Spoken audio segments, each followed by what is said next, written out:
Artificial intelligence అన్ని వ్యవస్థల్లోని ఉద్యోగాలకు ముప్పుగా పరిణమించింది. దీని ప్రభావం ఇప్పటికే ప్రారంభం కాగా రానున్న రోజుల్లో మరింత తీవ్ర రూపం దాల్చనుంది. అభివృద్ధి చెందిన ఆర్థిక వ్యవస్థల్లో 60% ఉద్యోగాలపై ఆర్టిఫిషియల్ ఇంటెలిజెన్స్ ప్రభావం చూపుతుందని అంతర్జాతీయ ద్రవ్యనిధి సంస్థ మేనేజింగ్ డైరెక్టర్ క్రిస్టాలినా జార్జివా చెప్పారు. ఎక్కువ స్కిల్ ఉన్న ఉద్యోగాలపైనే ఏఐ ప్రభావం ఎక్కువగా ఉంటుందని దావోస్ WEF సదస్సు బయలుదేరే ముందు వాషింగ్టన్లో చెప్పారు. ఏఐ వల్ల ఉద్యోగం పూర్తిగా పోవచ్చు లేదా మెరుగుపడవచ్చని, ఉత్పాదకత, ఆదాయ స్థాయి పెరగవచ్చని జార్జివా చెప్పారు.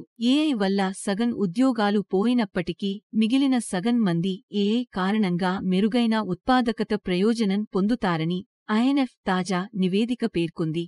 ఇప్పుడిప్పుడే అభివృద్ధి చెందుతున్న దేశాల్లో కార్మిక వ్యవస్థపై ఆర్టిఫిషియల్ ఇంటెలిజెన్స్ ప్రభావం పెద్దగా ఉండదని, అదే సమయంలో దాని ద్వారా ఉత్పన్నమయ్యే మెరుగైన ఉత్పాదకత నుంచి ప్రయోజనం పొందే అవకాశం కూడా తక్కువగానే ఉంటుందని వివరించింది. ఈ నేపథ్యంలో ఆర్టిఫిషియల్ ఇంటెలిజెన్స్ అందించే అవకాశాలను అందుకోవడానికి పేద దేశాలకు సహాయం చేయడంపై దృష్టి పెట్టాల్సి ఉందని జార్జివా సూచించారు.